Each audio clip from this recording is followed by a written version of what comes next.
اپنے قوم اور اپنے ملک ہندوستان کو اتنا آگے لے جائیں گے، اتنا آگے لے جائیں گے کہ دنیا ہمارے پیچھے چلے گی انشاءاللہ۔ تو دوسری اہم بات تعلیم کے ساتھ جو ہے، جو شاید اس سے بھی زیادہ ضروری ہے، وہ ہے تربیت۔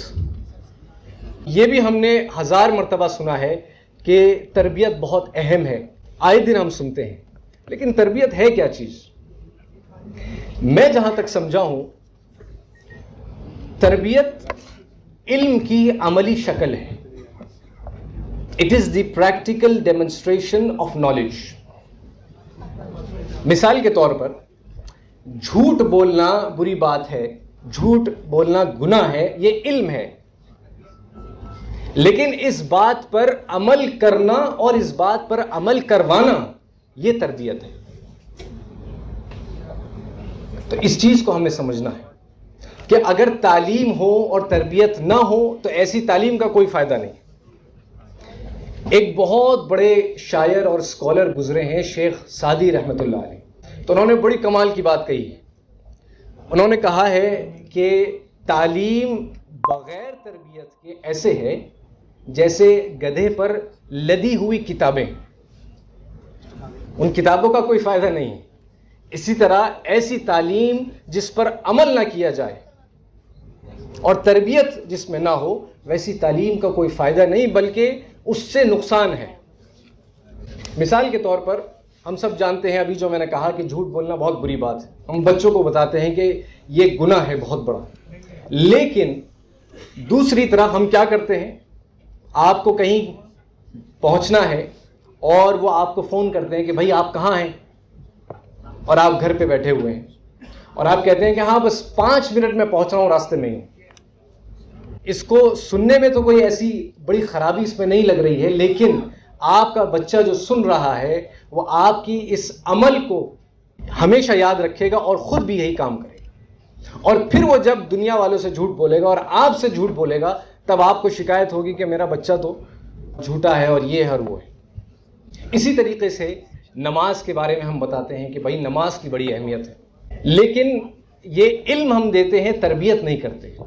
مثال کے طور پر میرے والد صاحب یہاں موجود ہیں الحمدللہ، ان کا یہ ہمیشہ سے معمول رہا ہے کہ جب بھی رات کو وہ لوٹتے تھے تو گھر میں داخل ہوتے ہی وہ یہ نہیں کہتے تھے کہ مجھے پانی پلاؤ، وہ یہ نہیں کرتے تھے کہ پہلے میں آرام کروں گا، یا کوئی اور بات نہیں کرتے۔ سب سے پہلی بات جو وہ کہتے تھے وہ یہ تھی کہ نماز پڑھی کہ نہیں پڑھی۔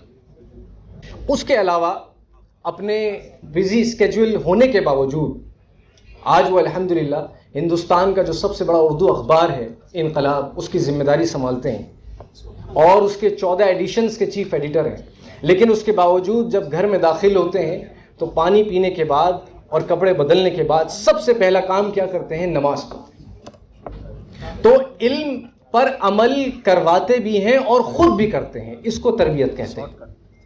ایک آخری واقعہ میں آپ کو سنانا چاہتا ہوں، اس کے بعد انشاءاللہ اپنی بات کو ختم کروں گا۔ ایک بہت بڑے خلیفہ گزرے ہیں اور بادشاہ گزرے ہیں، ہارون الرشید رحمہ اللہ۔ تو ہارون الرشید رحمہ اللہ عباسد سلطنت کے بادشاہ تھے، اور وہ اس وقت بادشاہ تھے جب عباسد سلطنت اپنی عروج پر تھی، یعنی the resources that it had, the power that it had, the influence, the land it had، وہ کسی بھی سلطنت سے بہت زیادہ آگے تھی۔ تو ہارون الرشید رحمہ اللہ نے اپنے بیٹے کو ایک بزرگ کے پاس بھیجنے کا فیصلہ کیا کہ وہ ان کو علم اور ادب سکھائیں گے۔ تو امام اصمعی رحمہ اللہ ان کے پاس اپنے بیٹے کو بھیجا، اور ایک مرتبہ وہ خود وہاں پر گئے یہ دیکھنے کے لیے کہ بھائی کیا پروگریس ہے۔ تو جب وہ پہنچے امام اصمعی کے پاس تو انہوں نے دیکھا کہ امام اصمعی رحمہ اللہ جو استاد تھے وہ وضو کر رہے ہیں، اور جو شہزادہ تھا ان کا بیٹا وہ اپنے استاد کے پیروں پر پانی ڈال رہا ہے۔ اب اندازہ لگا کے دیکھیے کہ آج آپ کے سامنے یہ منظر ہو اور آپ کے بچے اس طرح کچھ کرتے ہیں کہ استاد کی اس طرح خدمت کر رہے ہیں، پیروں میں پانی ڈال رہے ہیں، تو کیا ری ایکشن ہوگا؟ سب سے پہلا یہی ری ایکشن ہوگا کہ میں نے اپنے لڑکے کو یہ خدمت کرنے کے لیے نہیں بھیجا ہے، پڑھانے کے لیے بھیجا ہے. یہ کیا ہو رہا ہے یہاں پہ؟ ناراض ہوں گے، غصہ ہوں گے. ہارون الرشید نے جب یہ منظر دیکھا تو وہ بھی ناراض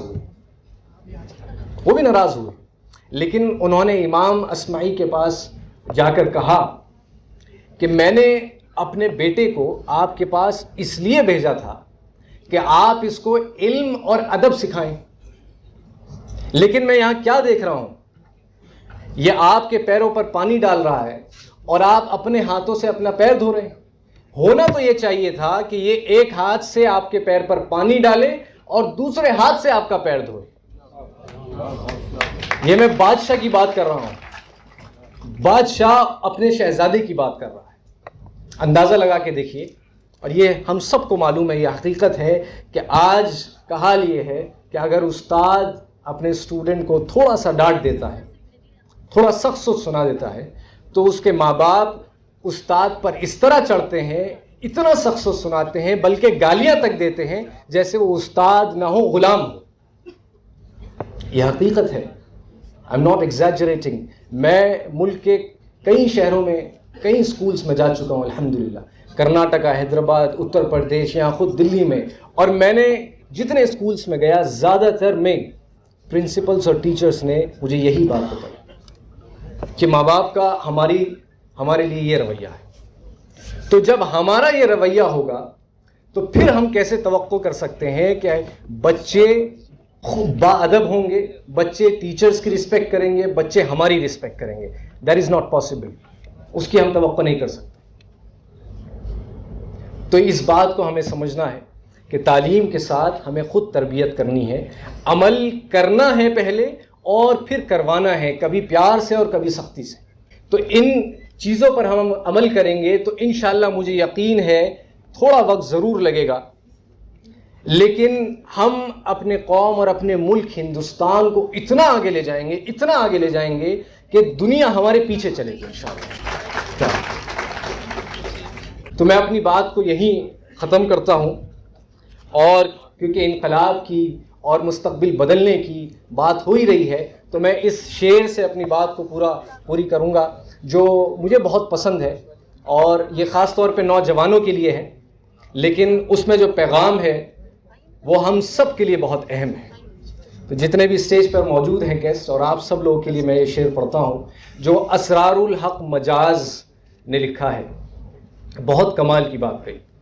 انہوں نے کہا کہ جلال آتش و برق و سحاب پیدا کر، جلال آتش و برق و سحاب پیدا کر، اجل بھی کانپ اٹھے وہ شباب پیدا کر. تیرا شباب امانت ہے ساری دنیا کی، تیرا شباب امانت ہے ساری دنیا کی، تو خار زار جہاں میں گلاب پیدا کر. تو انقلاب کی آمد کا انتظار نہ کر. ہم انتظار کرتے ہیں کوئی آئے گا اور پھر چینج لائے گا، نہیں. تو انقلاب کی آمد کا انتظار نہ کر، جو ہو سکے تو ابھی انقلاب پیدا کر.